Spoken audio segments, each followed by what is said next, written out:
Don't miss out on important news. Our videos are being deleted. So if you don't want to be cut off from honest news, take a moment to sign up for our newsletter at newsletter.ntd.com so you don't lose access to NTD. Go to newsletter.ntd.com to sign up for our evening newsletter. Michael Berry testified to the House Armed Services Committee. He says religious believers are targeted and lumped together with extremists. And the U.S. Army produced training materials that labeled evangelical Christians and Catholics as religious extremists alongside Hamas and al-Qaeda. Never mind the fact that evangelicals and Catholics continue to comprise a majority of those serving in uniform today. Berry says this creates a hostile work environment for religious believers and makes them feel unwelcome. Witnesses and committee members struggled to define extremism. They also didn't show evidence or data about the problem. Representative Mike Rogers says people claim there is a serious problem without evidence.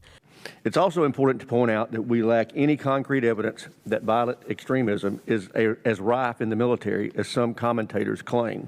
Rogers says they also lack a definition for extremism. If this committee is going to attempt to address this issue, we need to be clear about what examining extremism means. Over the past few years, other committees have grappled with this issue of extremism and domestic terrorism. They run into the same problem over and over, the First Amendment. The Democrat chairman of the hearing also couldn't provide a definition.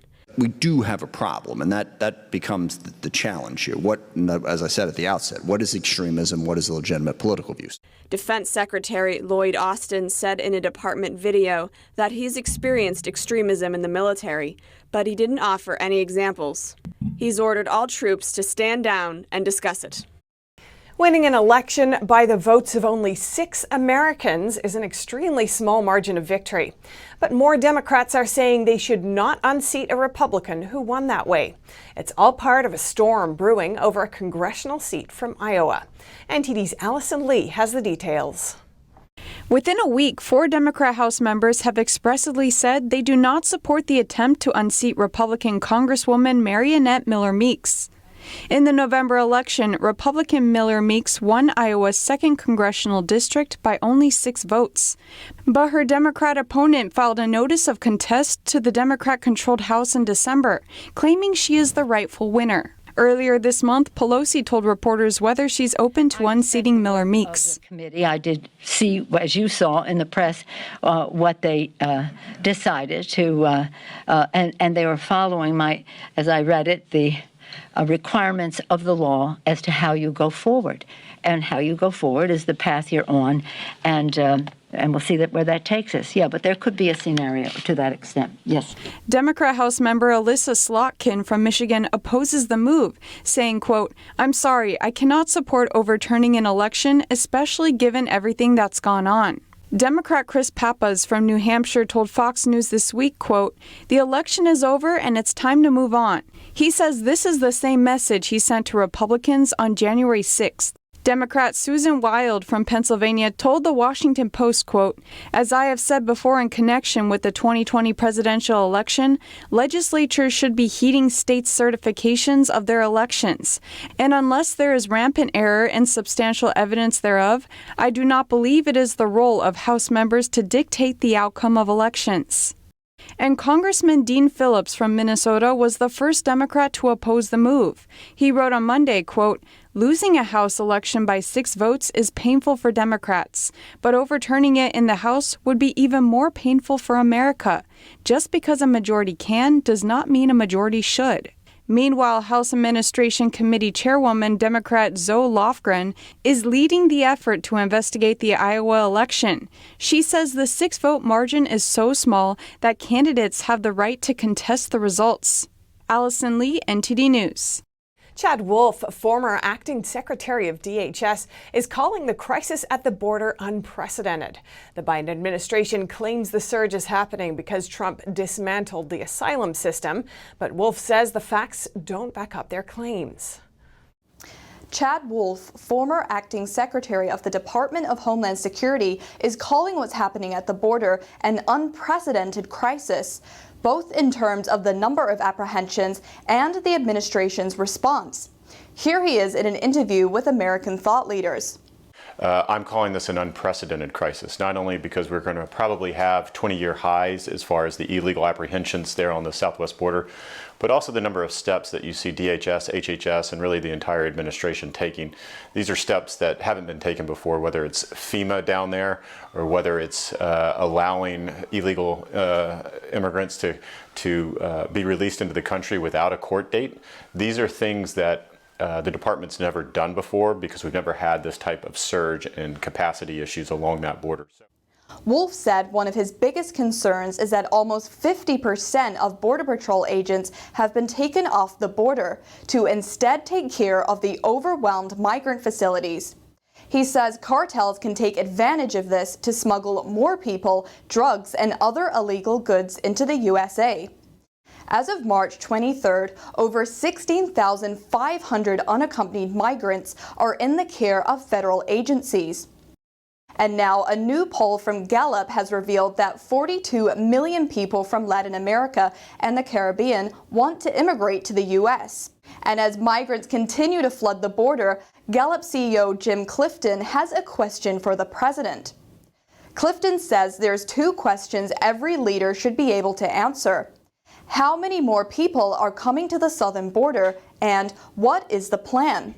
Clifton asks, in addition to finding a solution for the thousands of migrants already at the border, what about all those who would like to come? What is the message to them? He writes, what is the 10-year plan? 330 million U.S. citizens are wondering. So are 42 million Latin Americans. And Arizona Governor Doug Ducey has responded to Vice President Kamala Harris being appointed to lead the White House's response to the border crisis. This as Arizona continues to grapple with the influx of migrants, one town even declaring a state of emergency. Let's just say the governor didn't seem very impressed with Biden's pick. She's about the worst possible choice that one could make. In no point in her career has she given any indication that she considers the border a problem. A number of other Republican leaders have also criticized Biden's pick due to Harris's past stances and comments on border security and ICE. Treasury Secretary Janet Yellen admits taxes will need to go up to fund the federal infrastructure project, and naturally, not everyone's happy about that. The Job Creators Network is one of them. It's an advocacy group that believes government policies are getting in the way of economic prosperity. To let President Biden know what they think of his new plans, they've put up a pretty interesting sign in New York City. NTD's Phil Zoe spoke with them. Right here in the heart of Times Square, there's a new billboard. It's criticizing President Biden's tax plans. You can see it right above me here. It says, Biden wants to raise taxes on small businesses, not on our watch. The Job Creators Network made the sign. Biden has declared war on small business. When critics ask how can they be so disrespectful to a sitting president, what's really disrespectful is the thought that they're even contemplating raising taxes on our small business owners after they had to survive the 2020 pandemic. President Biden says a majority of the new tax breaks will go to people making less than $90,000 a year. And how much for the top 1%? Zero. Top 1% get zero. But many small businesses reinvest the money they save back into their workers. I was able to give bonuses, raises, incentive programs. I even pay 100% health care. But with Biden's new policies, that might all change. Like it would hurt not just the employee, but of course the family, and then ultimately the community, because you're not able to do as much as you were going to do before. Instead of hiking taxes and handing out free money, the Job Creators Network says the government should help people learn new skills so they can make money themselves. The new billboard will stay up for 3 weeks. Phil Zoe, NTD News, New York. America's top diplomat is telling European allies that the West needs to cooperate more than ever. That's how they can deal with challenges coming from the Chinese regime. U.S. Secretary of State Antony Blinken is emphasizing the importance of cooperation between the U.S. and its allies. When he visited the NATO headquarters in Belgium on Thursday, Blinken said it's more important than ever for the U.S. and its allies to work together to outcompete China on any playing field.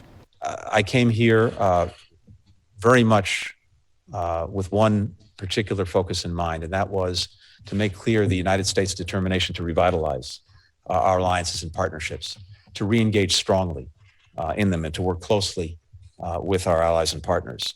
Blinken accuses Beijing of undermining the international trading order that the U.S. and its allies built after World War II. He says, quote, "They are actively working to undercut the rules of the international system and the values we and our allies share." NATO's Secretary General agrees that if NATO countries are united, the EU, NATO, and their allies are well positioned to address the rising challenge of communist China. However, Blinken also says the U.S. won't force its allies to choose between U.S. and Beijing. But that doesn't mean that countries can't work with China where possible, for example, on challenges like climate change and health security. Last week, Blinken visited the country's Asian allies, Japan and South Korea. The two countries also support the joint response to challenge from Beijing.